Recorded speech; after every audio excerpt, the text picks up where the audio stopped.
আসসালামু আলাইকুম, হাবিবুল্লাহ কিচেন। আজকে আমি ল্যাংচা পিঠে করব, আপনি মিষ্টিও বলতে পারেন। তা মিক্সচারে এটা ভালো করে পিষে নেব। তা এখানে 1 কাপ সুজি নিয়েছি আমি। 1 কাপ সুজি এবারে মিক্সচারে ভালোভাবে এটা পেস্ট করে নেব। কেন এটা ভালো করে যতটা আছে দানা দানা আর একটু ভালোভাবে হয়ে যাবে, একদম মিহিন হয়ে যাবে। তা দেখেন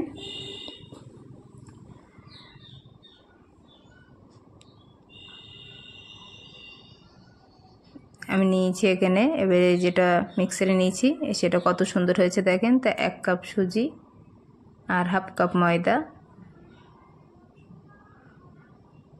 আর 3 চামচ গুঁড়ো দুধ। গুঁড়ো দুধটা দিলে কি দারুণ টেস্টি হয় আর কত সুন্দর সেন্ট বেরোয়। তো এটা ভালোভাবে আপনি মিক্স করে নেবেন, পুরোটা যেন দুধটা যেন কোথাও যেন গায়ে জড়িয়ে না থাকে। কত সুন্দর হয়েছে দেখেন। আর 1 চিমটে লবণ নেবেন, বেশি দেবেন না, যতটা প্রয়োজন।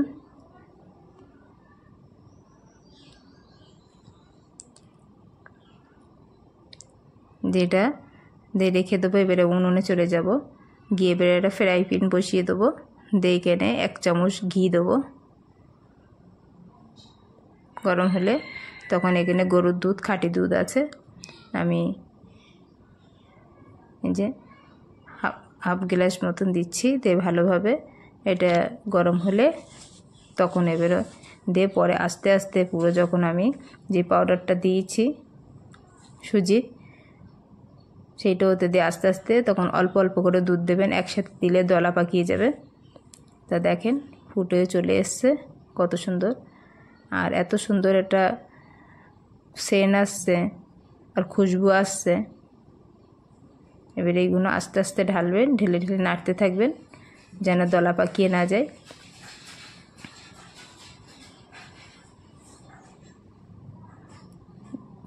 আর গ্যাসটা নিভিয়ে এতে দিয়ে রাখবেন। এবার যখন দেখবেন শুকিয়ে চলে এসে তখন হালকা হালকা অল্প অল্প করে দুধ দেবেন। দেখেন এটা পুরো খাঁটি দুধ, এতে একটু পানি মেশানো নেই।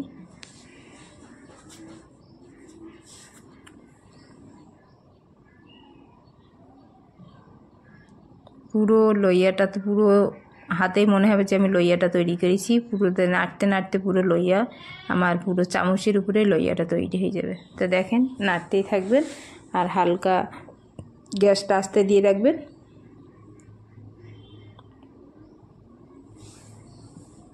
দেখেন কত সুন্দর খামিরটা কত সুন্দর তৈরি হচ্ছে।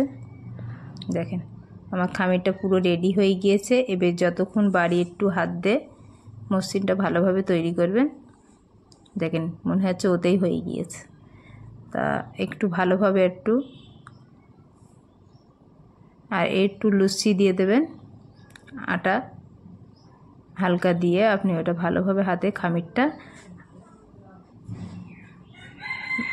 দেখেন ভালোভাবে মাখতে হবে খামিরটা।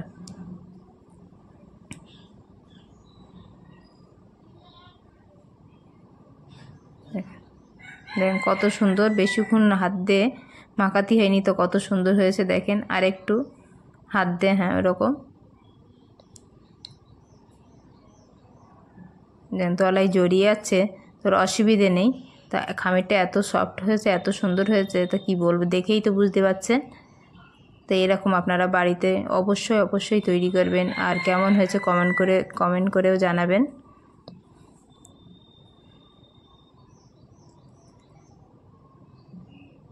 দেখেন কত সুন্দর হয়েছে। তো প্রত্যেকটা একটা একটা লইয়া করে ছোট ছোট লইয়া করে নেবেন। আর সব কটা আমি একসাথে ছোট ছোট করে কেটে নেবো। আর যেগুলো আছে ওগুলো ছুরি দিয়ে একটা করে কেটে নেবো। আপনি ওইভাবেও কেটে নিতে পারেন, আর ছুরি দিয়ে ছোটো ছোটো করে একবারে লইয়াটা করে নিতে পারেন। তো এইভাবে লইয়াটা করলে বেশি সুবিধা হয়। আপনি বারবার একটা করে কাটবেন আর সেটা একবারে কেটে নিলে আপনার প্রত্যেকটা সুবিধা হবে। দেখেন এবার সব কটা একই সমান হবে আপনার, যেটা একটু কম আছে সেটা দিয়ে 1 সমান করে নেবেন। তাহলে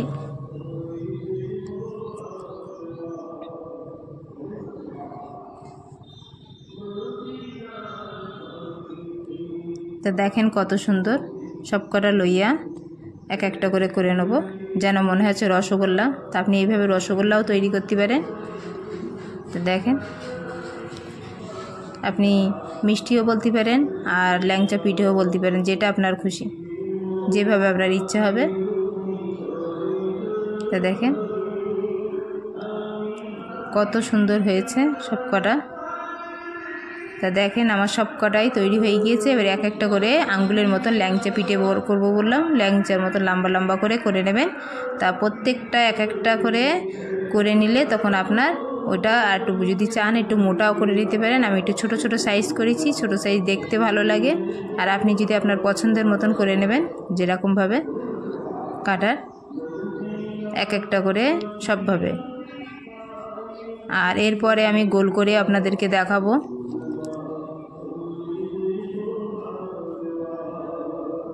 তা দেখেন আমার সব কটা রেডি হয়ে গিয়েছে, কত সুন্দর লাগছে দেখতে। এবারে আমি উনুনে চলে যাবো, গ্যাসে এবারে কড়াইটা বসিয়ে রিফাইন তেল দিয়ে সব কটা এক একটা করে ভেজে নেব।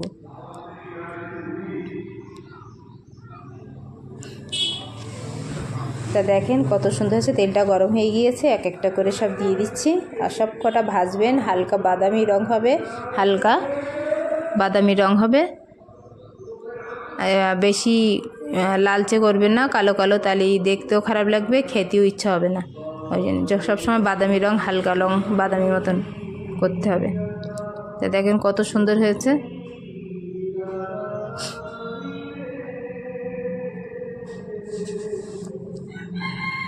আর ওইদিকে আমি আমার চিনি শিরাটা, আপনি 1 কাপ চিনি দিয়ে আর শিরাটা একটা এলাচ হোক তেজপাতা দিয়ে আপনি শিরাটা তৈরি করে রাখতে পারেন আগেতে।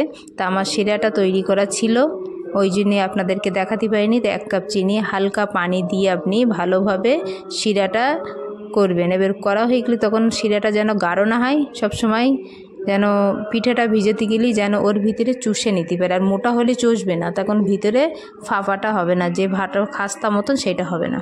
তা যখনই করবেন হালকাভাবে করবেন, হালকা রাখবেন।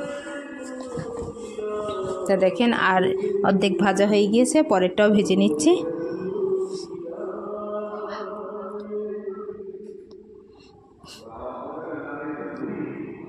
তা কত সুন্দর দেখছেন, কালারটাও চলে এসছে আর কত সুন্দর লাগছে।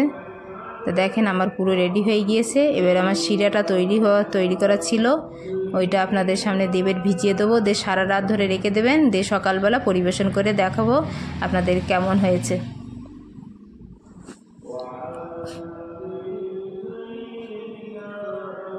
দেখেন এটা এলাচ দিয়ে দিচ্ছি, আমার কত হালকা করে তৈরি আছে শিরাটা।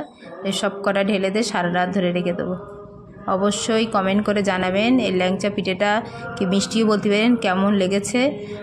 দিদিরা হোক, পুরনো দিদি হোক, নতুন দিদি হোক, পুরনো হোক, আপনারা অবশ্যই বানিয়ে খাবেন।